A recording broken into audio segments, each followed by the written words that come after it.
Hello, welcome to another episode of Talking Rangers. Today is Monday, April 21st. This is episode 65 of the Talking Rangers podcast. Thank you, as always, for tuning in. Make sure to please like and subscribe. The Rangers season is officially in the books. Missed the playoffs, of course.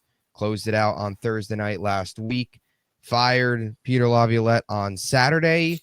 And today was breakup day, so the search for a new head coach is on. We got some comments to talk about and kind of a little bit of an off-season preview as well in this episode. Talk about some coaching candidates, talk about what for this roster, and really just what's next for this organization as another of the 2-year and done coaches. Another East Conference Finals to disappointing season, which we saw, of course, under Glant, now under Laviolette as well. Joe, disappointing time to be a Rangers fan. We vented a lot on Thursday, so this podcast will maybe be looking ahead a little bit more, looking towards the future, trying to figure out some way this team can get back on track, go through some coaching candidates, all that stuff. Of course, talk about breakup day as well. But how's it going? Yeah, I mean, we finally got through the shit of the season. Yep. Yeah, I mean, there's a lot of stuff that you kind of thought would have came out or kind of predicted what people would have said. So there's really nothing too unexpected. I mean, obviously you get the firing of Laviolette on Saturday, pretty expected. Not really many quotes, I'd say, that were kind of not expecting. I mean, I guess I wasn't really expecting to hear like Schneider's been hurt for like 2 years. That was pretty unexpected. I mean, you knew Kreider was dealing with stuff. I mean, he said he was like dealing with like an illness or something in his inner ear, and then he had the hand injury after his vertigo. Yeah, the vertigo and the back injury, and all that bullshit. And then obviously him and Mika kind of commented on the Trouba stuff and Gaudreau stuff. So you were kind of expecting all of that. Like none of those quotes are really anything that wouldn't you expect. I guess Kreider, they kind of asked him about his future here, and he kind of just gave that, I guess maybe of kind of a politically correct answer where he's saying like, hey, I want to be here. But I don't know. I feel like the rest were just, besides those guys, were we kind of expecting what they were going to say? You expect the same things out of the other guys, like the younger guys like Lafreniere and Keandre Miller were kind of like, yeah, we had a bad year. We got to be better, blah, blah, blah. So really nothing too, breaking or like anything unexpected, like I said.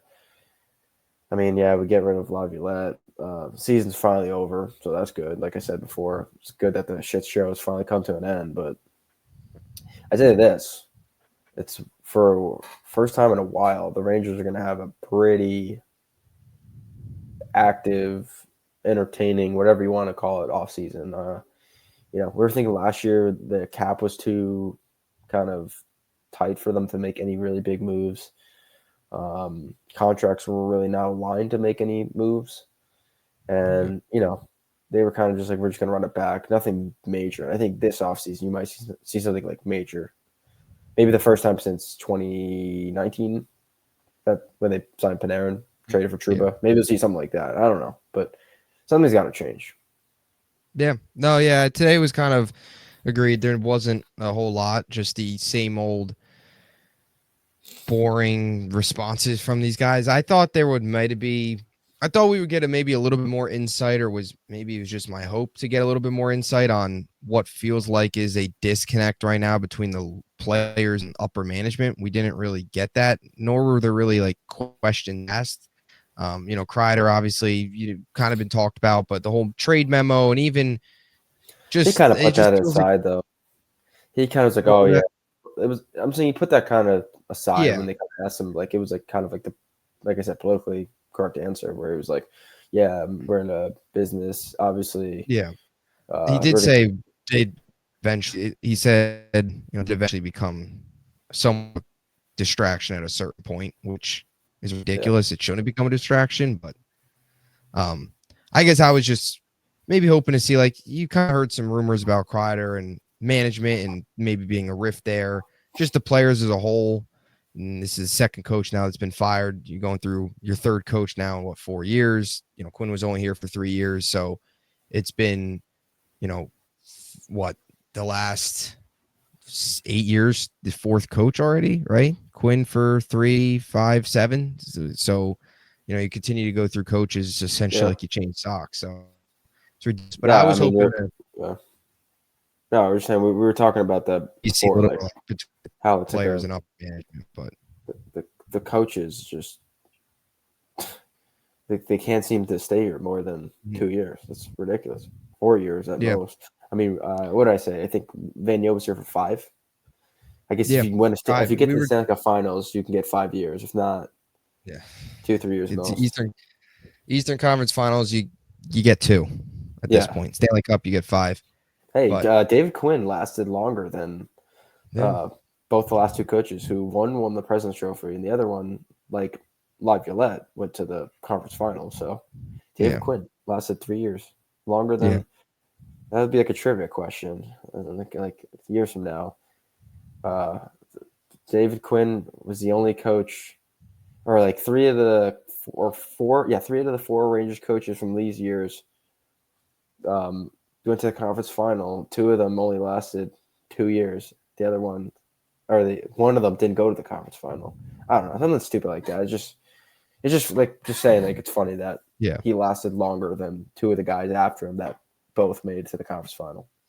Making the bubble qualifying round's a big deal. Hey, yeah, that is a big deal. That earns you another year.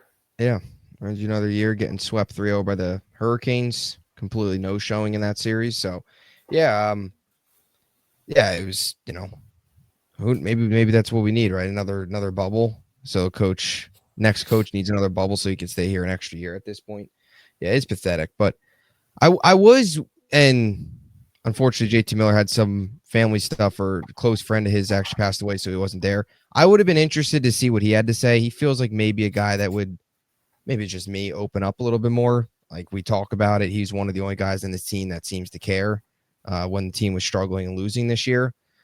Calvin DeHaan didn't say a whole lot. He got his anger out at that one practice. Not that it matters, Calvin DeHaan, whatever he has to say, like who cares? He's not going to be here. It is what it is. It's over with. But even it was the typical didn't play well enough. What is your plans for the offseason? All that stuff. Disappointing year. And yeah, like you said, Kreider with the business stuff. So no really opening up, which I thought maybe about, the players and the locker room and the coaching and the front office and what's not working there. I thought Fox was intrigued. He talked about, having to look themselves in the mirror, trying to take maybe a little bit more accountability, or trying to, I don't know, talk a little bit more about them as the players needing to do a better job, because now another coach here has gotten fired. And look, Laviolette wasn't perfect, but most of these guys on the team that have been here for the 3 coaches. Yeah. Panarin has, Fox, Shesterkin, Miller, obviously Kreider, Mika. They were there for the end of Quinn. They were there for all of Gallant. They were there for all of Laviolette. So now these guys, a lot of them have seen 3 different coaches in the same team. You don't see that a lot, but yeah. No, yeah. And especially these last 2 coaches, these were kind of your more win now coaches. Quinn was brought in, develop and stuff. And you brought in. He didn't do a good job of that. So no, he didn't. Terrible. But he got an extra year, and then Laviolette, comes in as another one of these coaches brought in to, win now. This retread he's bounced around in pretty much every single team in the Metro at this point, with the Rangers now added to his list. He's like a coaching spot. So yeah, it's just kind of your, I guess, expected end to the season. Don't get much from the players. You fire the coach. I'd still fire Drury. They're not going to. Once you saw that Chris Drury sent the statement out about Laviolette, you knew he was staying. Yeah. Because if he wasn't, if there was any question, it would have been Drury would not have sent that statement out. He wouldn't have the press conference like 2 hours later. So Drury would be here. It's the wrong decision, and it's going to backfire. I can guarantee you that. I don't want to be that guy and not give the next coach a chance, but come on, we know how this road. Drury's a terrible general manager. He's awful. He sucks. I mean, yeah, he's not any good. You have no faith in him building this team for the future, building a young foundation. And there's no way. that a young coach is going to want to work with him, in my opinion. But yeah, I mean, you're saying before with the leash, like you don't know what his leash is, so you're uncertain about the leash on you, and you've seen the last two coaches last 2 years, both of them getting to the conference final, so there's not much stability with the Rangers, so you have that kind of looming over your head, and then like you said before, you don't know what this is, how the locker room is going to react, and it's a tough spot. That's why I keep going back to this, and I think that the team should, like I said, just blow it up, rebuild, get all the veterans out, bring in a bunch of young guys, bring in a young coach, try to build a culture, try to build a team, instead of trying to do force these like marriages together where like the coaches and the players never really seem to mesh well, at least after the first year. It seems like it's time to kind of just do it again, like rebuild. And gut feeling is that they're just trying to go back and do like retool slightly, go for it again next year. But I think just delaying the inevitable. I don't think this team just like a contending team, even with one move. I think they got to redo it, rebuild young guys, see if they can develop into players. But it's New York, it's the Rangers. They're probably gonna trade Kreider. That would be their big move. Bring in one or two middle six forwards. Probably just gonna run it back, and for the better or for worse, they're just gonna do that, which sucks. But I don't know. I don't really have many faith. I'm hoping they make some big changes, but they probably won't. Yeah, I agree. I think we're all going into this off season trying to be optimistic and hoping that they make major changes, but the Rangers last year didn't do anything. I could see a world where they just run it back essentially with, like you said, their big move being moving on from Kreider and calling it a day. And what they'll do is, I can guarantee you this, because they've done this a couple times this year already with the Borgen move, and then even in the Lindgren trade. I think Parsonen as well. They kind of talked about this, but like every player that they've traded for this year, like Borgen, even Parsonen, I guess Calvin Don as well. Then we'll hear like a day later that Drury's had these guys on his radar for a while. You remember when they got Borgen? Yeah. The Rangers feel like he could be a really, good piece long term. So that's what the Rangers will do. They'll trade Kreider for two guys in the middle of the lineup, and they'll talk about how they've had them on. Yeah, we've been looking at these guys since 2023. Yep. And then they'll extend them 5 games in the next season. Yeah, the guy will score like one goal, like first shift of the game. They'll like call him into like the press box, like during like intermission. They'll give him like 5 years, $20 million a year, and then he'll like never score again. Yeah, it's ridiculous. Like, how many more times? Like Drury, all we heard this year is, they were interested in this guy. This guy they had interest in a while. Like, that's so yes, they had no interest in those guys. They were just dumping Kakko. They were dumping Trouba. Give me a break. There was no. They weren't going out searching for Will Borgen or searching for Juuso Parsonen or Calvin DeHaan. Those guys, they just happened. Those were the guys to get back on those deals. And that'd be the same thing with Kreider. And that'll be it. And Mika will still be here because you hear what Mika had to say the other day. Look at the contract. We both agreed to it. I doubt he waives the no trade. He's gonna want to stay. I mean, it's New York. He's been here for 7, 8 years now. What if there's a world where they go to him? I'm not necessarily being with this. Like, actually, they're very close. What if there's a world where they go to Mika and say, "We'll package you and Kreider"? Like, you think then he'd waive it? Probably not. I don't think legitimately. So. That'd be so funny though. If they're like, "Hey, like, listen, we want to trade you," and he's like, "Oh, I'm not trading." They're so close. And that's like, maybe the only way he'd move. Wait. Or wait. There's a kicker. We're sending Kreider with you, and he's like, "You know what? Yes." I don't think so. I mean, it wouldn't surprise me. That might be the only way. I can't see that. I think that he's kind of set on being here, regardless if Kreider's here. I don't know. I don't see it. I could be wrong. Contract's so bad. Yeah, he's here till like fucking 2027 or like 2050, whatever. Yeah, essentially. He'll be here for the next rebuild. He'll be here for the rebuild after this one. Yeah, we'll rebuild this one like 3 years from now. Then we'll have that like 2-3 year run, and then he'll be here for that. And then we'll finally trade him. Trade him in the next rebuild. What third coach? at that point because we'll have like And a maybe 3-year you young know guy at then this a point, retread and then I don't think it sounds too crazy. Maybe at this point, we just make him a coach. player coach Mika. Yeah, player Put coach. Kreider at GM.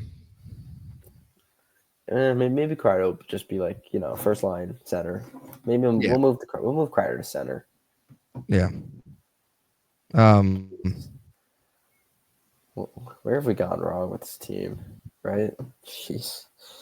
They're soft. I don't know. I still get fed up with. I know we ranted about this on Thursday, but the Trouba and that I'm sorry again. The fact we're still talking. It's April 21st. The last season ended on, I believe it was June 1st. I think it was the first day of June, right? That's because that was like we were playing June hockey. Great, look at us. Yeah, nice. First day of June, we lost. It's almost been a year since like last season, and we're still caught up in moving on from Barclay Goodrow and then having the summer full of the Jacob Trouba stuff. Like how much longer are we going to talk like Jacob Trouba and Barclay Goodrow? We're talking. I mean, come on now. I get Trouba was the captain, but Barclay Goodrow, like we talk about this guy more than when he was actually on the team. Legitimately, he's got like we talked about Barclay Goodrow more this season than we did last year, and he's not even on the team. I mean, he was practically not on the team last year because he did nothing. He was not good. I mean, like what? Like I don't. I get it. You have like friendships and relationships with these guys, but come on, soft. like he's not good. He's not a good player. And that falls on Drury too, because he should have made these trades in the offseason. If he was going to deal Kakko, he's so stupid. That was a dealing Kakko this year as opposed to for Gensel last year. They should have just freaking kept Kakko. That's so dumb. You kind of look back at this. The start of this collapse was at the trade deadline last year. If you think about it, that was like the start of the collapse because they don't make the deal for Gensel. They bring in Wenberg and Roslovic. Wenberg was Roslovic was awful. He did nothing. And then they fall short. If they had Gensel, they at least get it to a game 7, I think. They definitely get it to a game 7. He definitely puts in 1 or 2 goals in that series that you don't have. And maybe make someone else. How it all plays out. Whether or not maybe you plug him with like Lafreniere or whoever was going to, like, I don't know, it's just crazy. Maybe plug him with Zibanejad and Kreider and maybe gets one of them going. Yeah. It's better than what they had.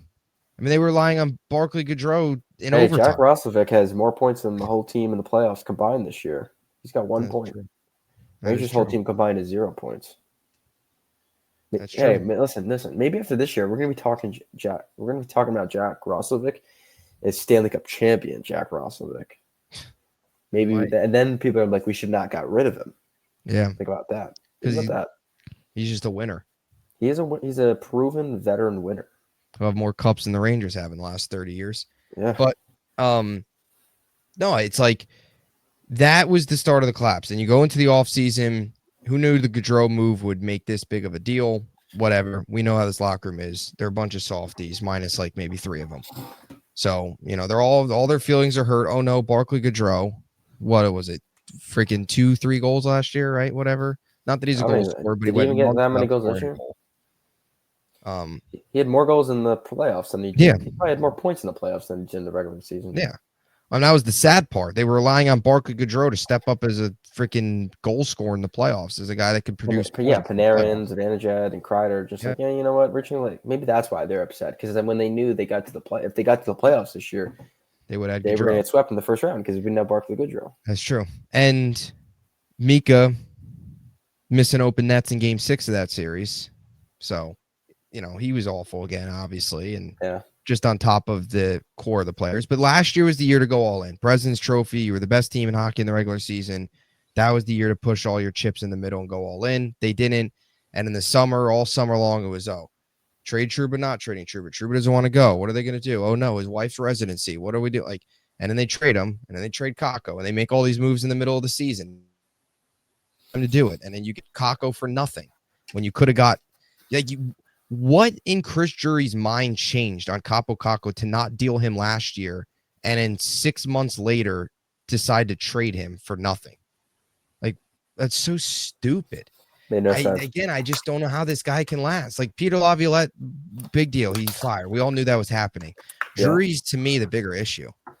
I just mean, don't yeah, see another he's the one that coach with he's the one that Drury in makes this roster construction succeeding. yeah, he's the one that puts the roster together. I mean, so they're both at fault. I mean, I wasn't a big Laviolette fan either, but No. I think in the overall picture, obviously you got to blame the general manager more than the coach because the coaches have come and gone, and the general manager stays as the one constant. I mean, even though he wasn't the coach or the general manager with Quinn, he was the general manager for the last two regimes, and it looks like he's going to hire a third coach in 5 years. So that doesn't. How many GMs do you think get held in high regard that have to hire 3 coaches in 5 years? It's crazy. Not many. 3 coaches in 5 years is ridiculous. 3 coaches in 5 years. Ugh. No, it's awful. And again, I've been saying this, but talk about developing young talent and building a good young nucleus. You fire Jeff Gordon and all that. You look at what he's done in Montreal. The Rangers are now behind teams like the Canadiens. It's just a bad look. And Drury has taken this team. They are now behind. They had a 3-year window, and now all of a sudden, all these teams that were behind him, they've jumped them. And it's on him. Terrible roster management, terrible decisions last year at the deadline. Terrible offseason. He didn't do anything other than Riley Smith. How about that? That was another disaster. Another guy that's was a Ranger that's in the playoffs. Yeah, but you go out and you get Riley Smith in the offseason. He's terrible. You then trade him. I mean, the only move in the offseason that actually was worked out, even if you want to say that, was Sam Carrick, and Sam Carrick is his 4th-line player. Like, Sam Carrick is not going to. He was playing like 3rd line at points, portions of this year. He was playing the 4th line or 3rd line, which is a total indictment, like you said, on Chris Drury. And Johnny Brzezinski's playing every night. Johnny Brzezinski's like a staple. The Rangers were the best team in the league at putting AHL players in their top 9 forwards. Yep. And we're still waiting on a Brennan Othman goal. Hey, him and Perreault. Maybe I missed it in this last episode. That Who was gonna score first. That was actually Perreault's going back to Boston College. That might have been one of the bigger headlines coming out of the next day. Perreault back to Boston College to take classes, and then he doesn't know what he's going to do. He said in the offseason. I feel bad for him though, because he has to come back. He can't just stay at college. Yeah, that's true. I mean, he's screwed. Dude, he's got to be so jealous of Ryan Leonard right now. He's going to go back to college, see all of his friends, and be like, "Oh shit!" In 4 more months, I have to go back and play hockey with the Rangers. Like, he gets to go there, right? Like, have fun, I guess. For I don't know how much partying he's going to do, but that's kind of my takeaway from that. Is like, I have to go back to college, complete classes. I think I would rather, if I was in this position, I'd rather go to class every morning, wake up early, than have to play for the Rangers. Yeah, I'd forfeit the $1 million a year. It's better than sitting out, being a healthy scratch. Yeah, I mean, if he should have stayed at college another year. He shouldn't have come to the Rangers. That was a big mistake by him. Yeah, he's got to put on size. He said it today. He's got to put on size. And look, he only played a couple games. I'm curious to see I'm curious, I guess, if you have anything kind of look forward to before any of the draft, free agency, trades, any of that happens. You have full off season of Berard, Othman, and Perreault. Knowing they're going to be in the lineup next year, knowing they're going to be on this team next year, not having to worry about that, just worrying about improving their game. So maybe you see jumps from their game. More so, I think Berard and Perreault. I don't really see Othman getting too much of a jump. I mean, and then you could say like Edstrom and Rempe, but they already had a ton of experience in the NHL prior to this year. Not a ton, but they played last year. So you have those young guys coming back. They mentioned Edstrom. We didn't really mention him. They said he's skating, so that's nice. I think he was a big part of the team. I mean, obviously, I don't think he was a reason why they ended up not making it because they didn't have him, but he's a very good 4th-line player. Mm-hmm. You start putting some pieces together of younger guys, like I said, Othman, Perreault, Berard, Edstrom. Even Rempe, Rempe's been better. I thought Yeah. Rempe, he could be a good He fourth turned line into a player. hockey player this year. He's not a guy that's just going to fight and all that stuff. He obviously He's took the not like one an suspension, attraction. but he's learning. He's a lot He better. can be I think his upside is going to be a really solid fourth line player, which you Yeah. need.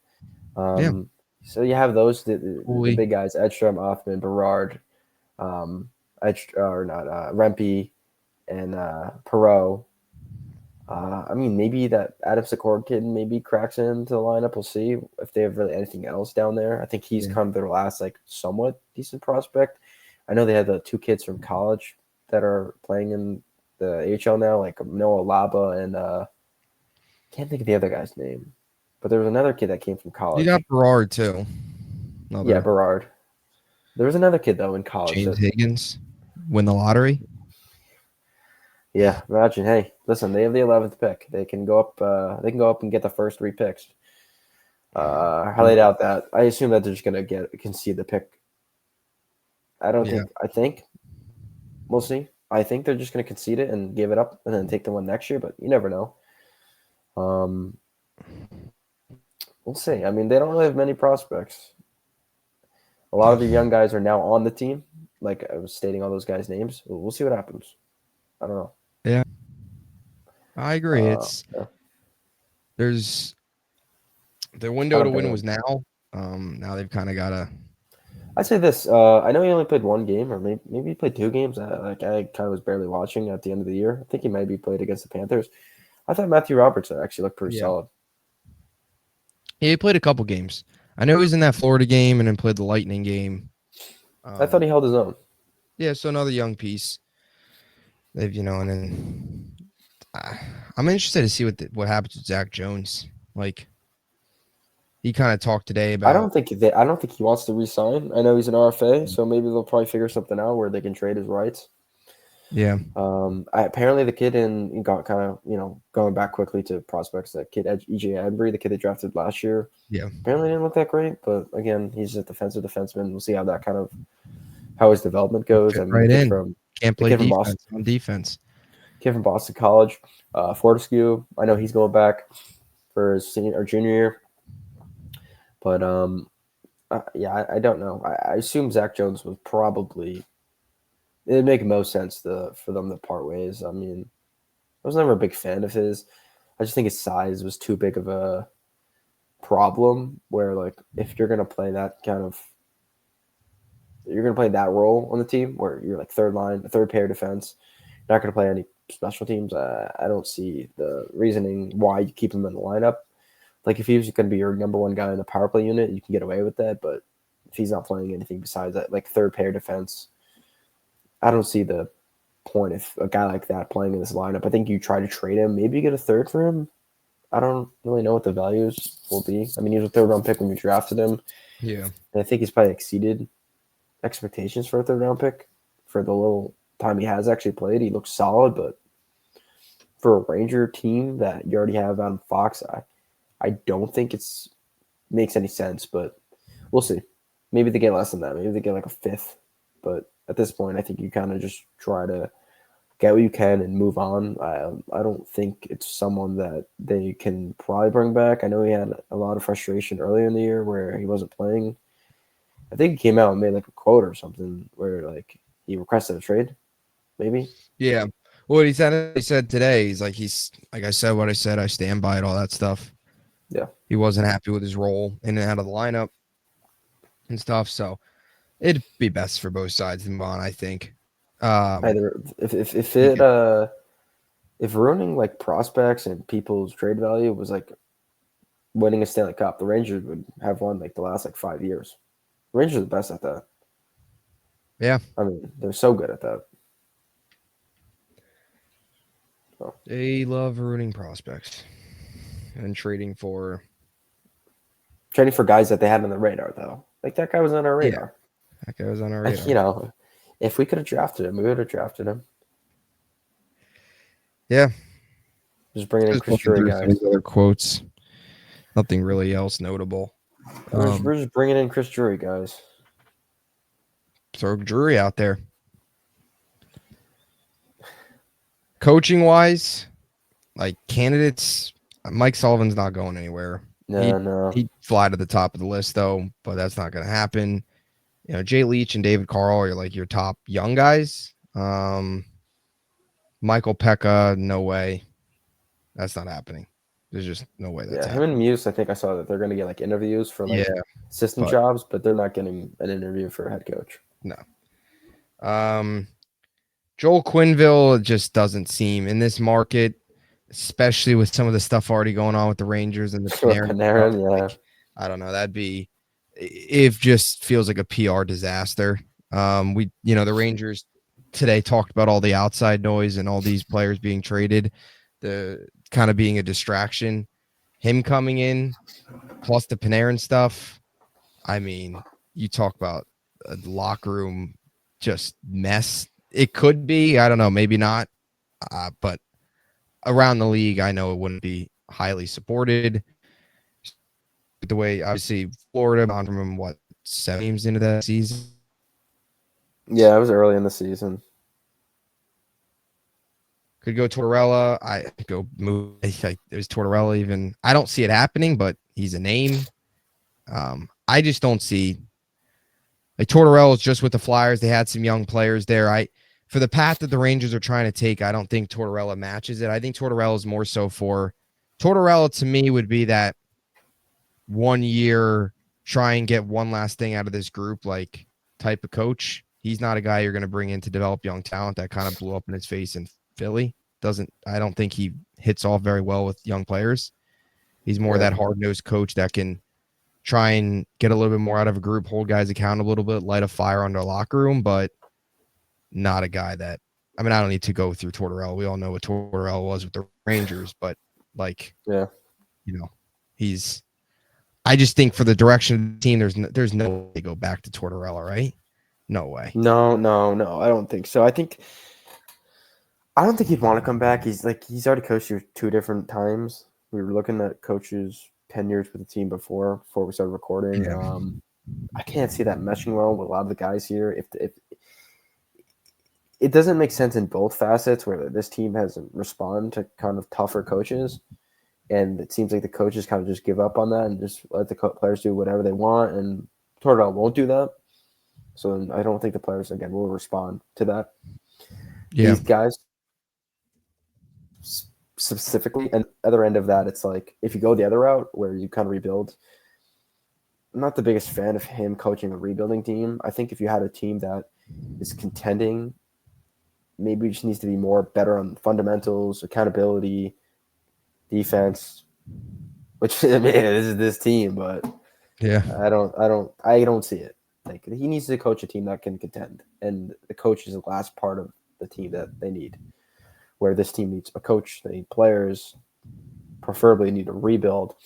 I think you go in more of a young direction like Jay Leach or David Carl. Those are 2 options. But again, like I said before, where you don't have that assurance or kind of I don't know what the word, like you don't have a lot of like a leash here where you could be gone in 2 years. So I don't know who the hell wants to coach you. That's what I'm saying. There's not really. Maybe they have like a direction that they're going to be talking to these coaches with, not really being public with it. But like, I don't even know if Drury knows what he wants to do. So it's not a good time to be hiring a coach. No, I'll tell you that. And it's realistically, it's not a favorable destination either. No.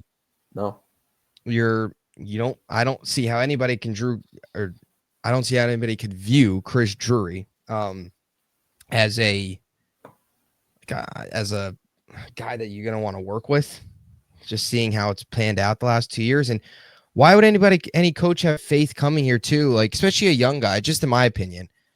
And I'd be on board with David Carl. He'd be one of my top options. Like, I'm in favor of going the young route. We both are. The retread, it can't happen unless if Mike Sullivan's not a retread, but like if you're going to go the veteran route, it would be somebody like Mike Sullivan.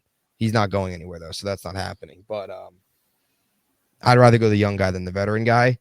But why would a young guy want to come here and risk his career essentially with a GM that's proven nothing? And how do you know you're going to have insurance to actually come here and develop talent and build it your way when the last 2 coaches are out in 2 years? Like, I don't know. It'd be different if the Rangers were coming. It would be different if like Gallant was getting fired right now and he was still here, right? And he was after his 4th season. But seeing how they've gone through coaches, the 3 years with Quinn and then 2 back to back, like I don't know. I want to go to a place where I have some time. This is, and I also want to go to a place where I can have trust in the general manager. This is not a place. So yeah, I mean, there's not a lot of assuring things when you want to become the coach of the New York Rangers, especially now. I feel like now might be the worst time to be a coach, where it's kind of a point where like I said, they don't really know what they are. They don't know who's coming back. They don't know what direction they're going in. Yeah. So it's kind of hard to kind of buy in, I feel like, as a coach. When, like I said, you don't really even have that security where you're going to be here for like 4 years. You're going to be here for 5 years, where like you could have one bad year and you're fired. Yeah. So there's not really, I don't know. Maybe they can just bank off the fact that if they're preaching they're gonna be a playoff team, and it's New York City. Does the allure of being in New York really push? Yeah, but they probably preach that to that. I don't think. I mean, I think that would work for a retread. I don't think that's going to work for a young guy. Probably not, but that's why I just feel in the back of my mind they're going to do nothing. They're going to keep the roster. They're going to hire a retread, and they're going to run it back for a year, kick the can down the road, lose in the first round, fire everybody next year. Because they were really all about completely tearing this thing down and rebuilding. Drury wouldn't be here right now, and you go fully in on one of these young coaches and build it up that way. Yeah. And go all in on the young talent, move on from the veterans, even if you're not getting much back, just to get the money off the books. That's what you would do. I just don't. Rangers they don't do.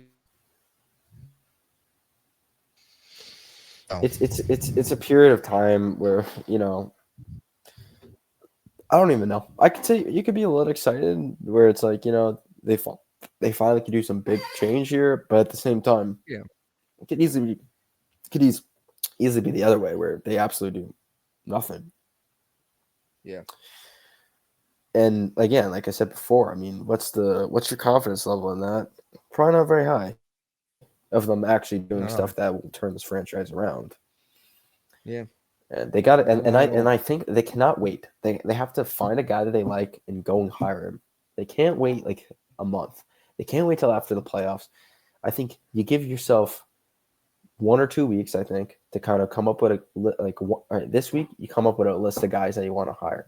Next week you'll interview all of them, and then the third week, hopefully at the end of next week, you hire them. Like, yeah, it should be. I think like the following Monday, there should be a head coach already hired. Like I said, this week, I think for the most part, you can maybe start interviewing people towards the end. But this week, you got to get a list of people. You got to reach out to people. Next week, you go through your interviews, and at the end of next week, like 2 weeks from today, there should be a coach. Yeah, there should be a coach. You know what's an interesting name is Todd Nelson, who's been with the Hershey Bears. He's been around for a while. Yeah. NHL bench coach, and then now been the coach of the Bears for the last couple of seasons. They've actually won the AHL like 2 years. I think they back to back, but that could be a name to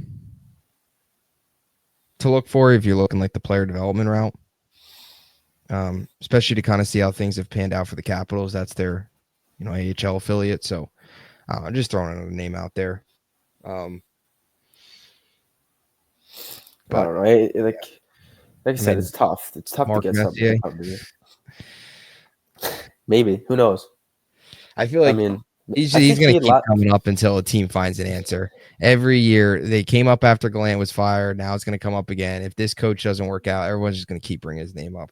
It's just like the Yankees. People every year always bring up like, last couple of years prior to making the World Series with the whole Cashman stuff, like, oh, hire Jeter, bring him in and let him run the show. Like, there's going to be that with Messier as well. With You know what Tortorella screams? Lindy Ruff in Buffalo.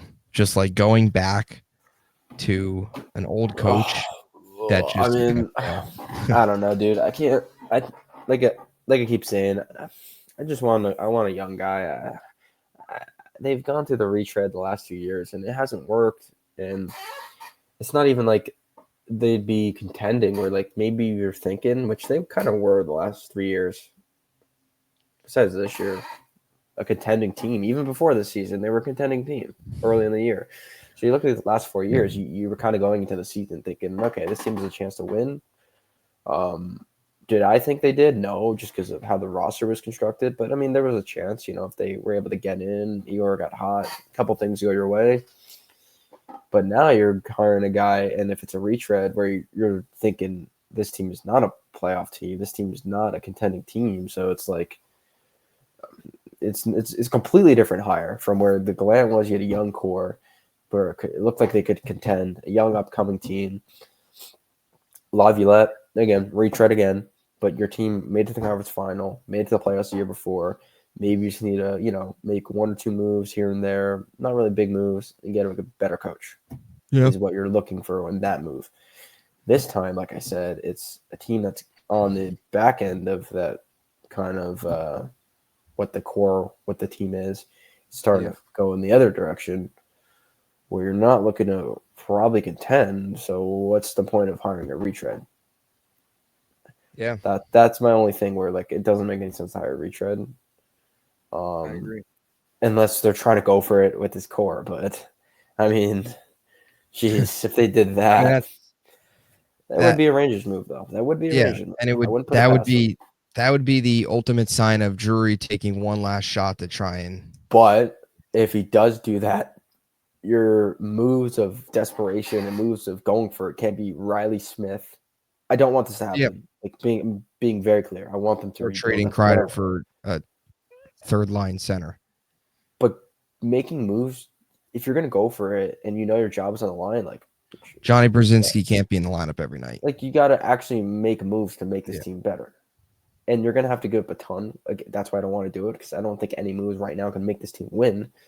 But the worst case scenario would be to go in for this year, make a couple moves for guys that aren't that good, and then just suck, barely miss the playoffs, make it into round one and lose. They got to either make sure that this team is going to look like a Stanley Cup contending team this year. I don't want to do that because they're going to have to give up the farm, the future. They don't really have a great farm, but they're going to have to give picks. They're going to have to give them young guys. Or you got to rebuild. Like there's not an in-between here where you can somewhat go for it or somewhat rebuild. Yeah. Like they can't stay put either or. And it would be stupid to go one way as far as going for it, but at least he's committed.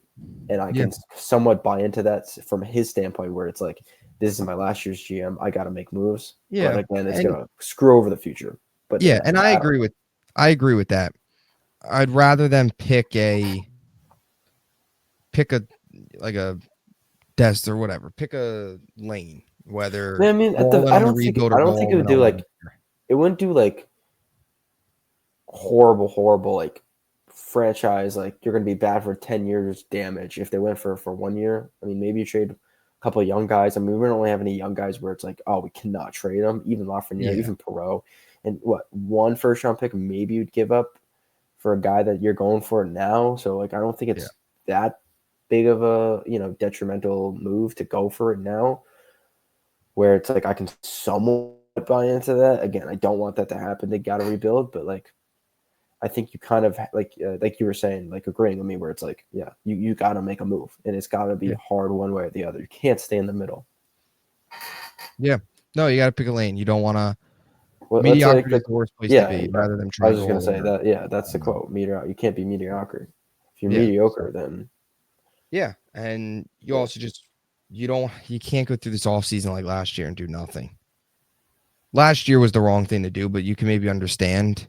We just got the conference finals. He had consecutive terrible big, I guess like his like I don't know, had like when he needed to make moves in the two separate occasions, he completely swung and missed. He missed at the deadline and then he missed in the offseason. So he was terrible in both those when he's getting paid to put that's his bread and butter, that's his time to shine.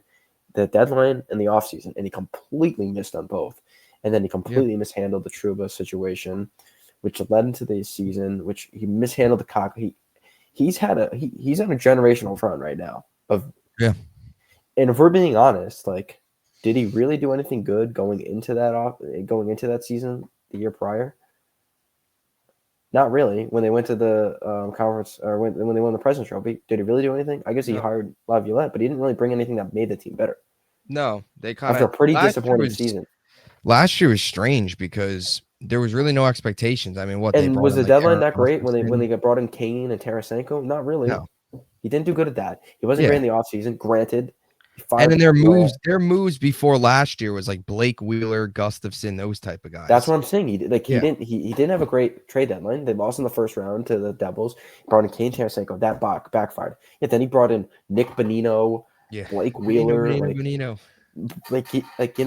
I think Gustafson was okay, but he didn't really do much. He was pretty improve the team. So it's pretty much the same team. I get it. You conference final, can't complain.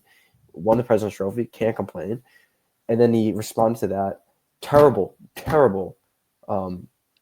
trade deadline. I mean, Grossovic, that was your move. Chad Ruhwedel. I mean, okay, Wenberg was fine, but that was in a spot where it was going to be a difference maker for a third line center. Played okay defensively, had one goal. Granted, it was an overtime goal, but pretty much brought no offense to your game. And then you respond to that by bringing in Riley Smith, Sam Carrick.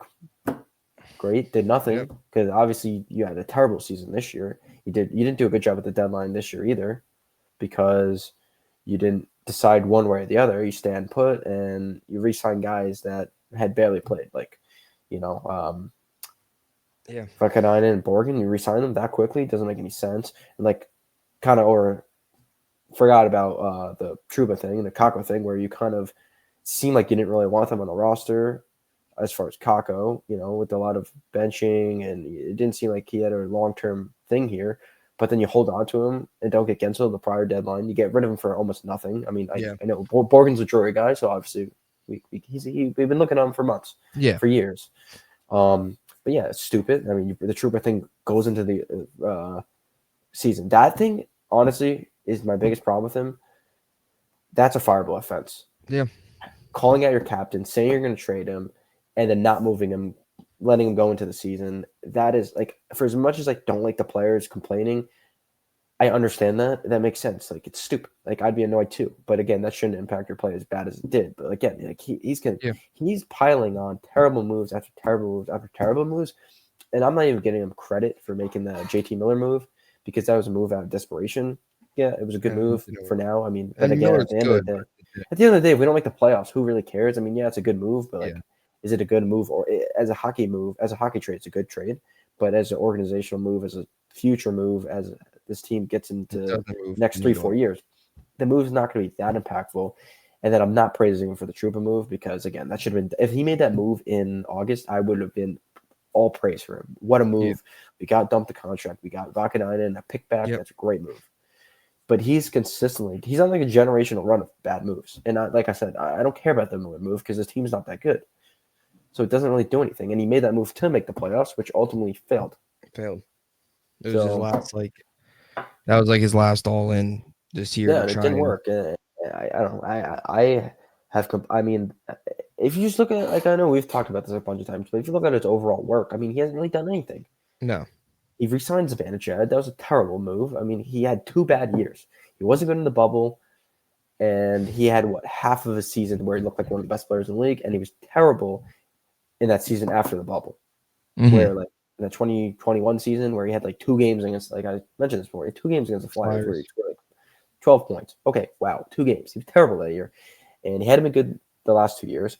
And I mean, that doesn't include the contract signing because obviously that's after the fact, but he gave him that massive contract after probably his worst year as a Ranger.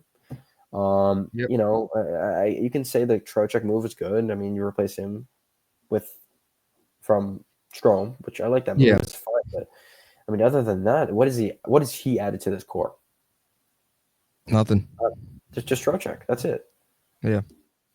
It I mean, hasn't none of his worked. draft picks have turned into anything special. I mean, Offman, Schneider, and Lafreniere, those were Gordon, JD. But, Yeah. Hoffman, nothing. He traded away the first-round pick that year where they made it to the conference final for Kopp. I guess those were okay moves, the Kopp, Mott, and Vetrano moves. I like those. Those were decent moves, but then he didn't sign any of them. Perot, I mean, still, way too early on that. He's played like 4 games. Yeah. Emery hasn't played a game yet, so you can't really say anything about him. We don't even know what he is. So, like, he hasn't really drafted anything too special. He hasn't really brought in anything into, like, he doesn't really have a touch on this team. Yeah. Like, Jonathan Quick, he'll be gone after next year. Trocheck, Quick. Who else? Who else as an impactful player has he brought in? What award was it that Quick won? Players, maybe, or was that Carrick, or I don't know. I don't know. It's just like it's Gave it. crazy. Oh, the Roger Bear Award. The Ranger. Oh yeah, Mr. Ranger. It's just like For he backup hasn't had, goalie. like he hasn't had anything. Like none of the guys on his team are his additions. No. Borgen, okay, that's like he's an okay Had his player. I eye on. mean, No. he hasn't besides Trocheck, he doesn't have anything onto this team. I mean, everything else was here already with Gordon and JD. Yeah. It's I bad. don't know. I think they got to move on. They won't, but they're gonna And pay for it. He panicked with the Igor signing. Should have Yeah. waited on that. That was stupid. He There's no panicked with all the moves this year. To be panic with honest, Lafreniere. He panicked with Lafreniere. I mean, I guess maybe. I think at the time, I was okay with that. But I mean, again, maybe wait to see what he does this year before paying him. And if Lafreniere, if you told me you would have to pay him $3 more million, if you like, I mean, 10 million is a lot. I don't think he would have got 10 million, but maybe 8 or 9 million. If you say 8.5 million, you pay him like $1.5 million more because he was over a point a game this year. I'd be like, fine, good, pay him. Yep. That's fine. I'd rather take that than having to pay him more than him sucking and paying him the 7 million early because maybe he'll be worth 9.5 million or 8.5 million. Yeah. So let's pay him 7 million now. Well, he had one decent year. I mean, what do you have? 7 points? Mm-hmm. Do you really have to run to the contract signing where he kind of was, career year from Panarin, good career year from Trocheck? Maybe that's a little bit of a red flag where you're going to sign someone. But again, it makes him look stupid, I guess, because he's the first overall pick and they just want to pay him. So they kind of are proven right. It's a thing about Drury where, like, I kind of completely forgot about his worst move as a Ranger. It was trading Pavel Buchnevich for nothing. And they're so concerned about contracts and finances where they just find a player, and if you see he's going to be good, it doesn't, like, they held on to Blais because of that trade. That was why they didn't get rid of him earlier, because they didn't want to be wrong. They don't want to be wrong about Lafreniere. You got to just see a move.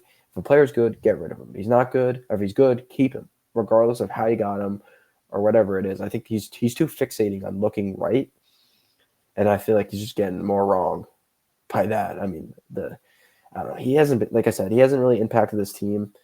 If you're really confident in him as far as like Dolan, then you got to sit down with him and make this your team. Get rid of the 3 main guys that you didn't bring in and get rid of them. Bring in big time guys, big name guys that are your guys. And I guess maybe he's latching onto that as much as he can. Where it's like, oh, well, I didn't draft Kreider. I didn't sign Panarin. I didn't trade for Zibanejad. Like, the core guys, that's not me. I don't know. I just, it's not heading in the right direction. But I guess, like I said, at this point, at the very least, it should. And if it's not, that's a huge problem. An entertaining, active offseason. Yeah. But we'll see. It needs to be. They need to make major moves in one direction or another. You can't just sit there and do nothing for 3 months, 4 months before September and be stuck in mediocrity and quicksand and give the next coach nothing, whoever that is, whether that's the retread, whether that's young guy. Then you got to figure something out. Any closing thoughts? No. Same thing every year. Yep. Hopefully this year is different. Hopefully we can finally make a move that's going to impact the team's future in a good way. We'll see. I mean, I think that there's a lot of problems here. I don't think it's as bad as people think.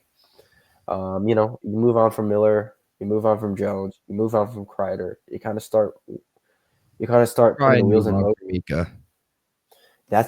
I don't think they are. They should, but I think the Yeah. other options are a lot easier. Like Kreider probably wants to leave. He's on the last year of his deal. That's a move that makes a lot of sense. Jones and Miller both RFAs, makes a lot of sense. And then you kind of look at guys like Panarin and Zibanejad, where Panarin should be dealt at the deadline. He has to be dealt. There's no way unless the team is contending for a Stanley Cup this year, contending for the first overall or for the first spot in the Metro. If they're a contending team, then you hold on to them. If they're like where they are this year and they have Panarin on the team past the deadline, everyone's got to get fired because he's a starting free agent. I don't see Miller getting moved. I think you keep JT Miller. Yeah. But I think you got to commit to the young guys this year and see what they are. And if they don't, then that's if they don't realize that they need to play Offman, Perot, these guys a ton of minutes, power play minutes to see what they are. Like they got to do that. And that's the only reason why I'm somewhat excited for the next year. Yeah. Because you can see all these young guys actually playing power play, playing top 6 minutes. If they're not, if they're playing Mika, Kreider, Panarin, they're just wasting another year of this team. Yeah. I don't know. Definitely. We'll probably be back soon.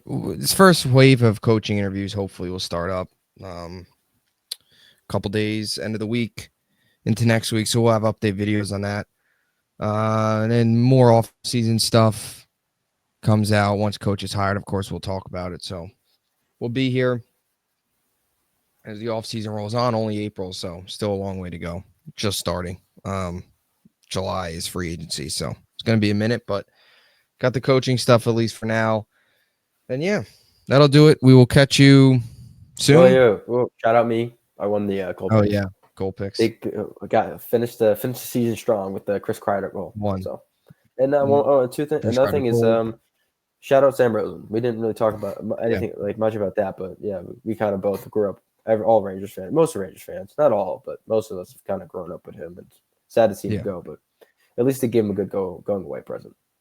Nice Kreider to see him. masterclass. Yeah, Kreider masterclass.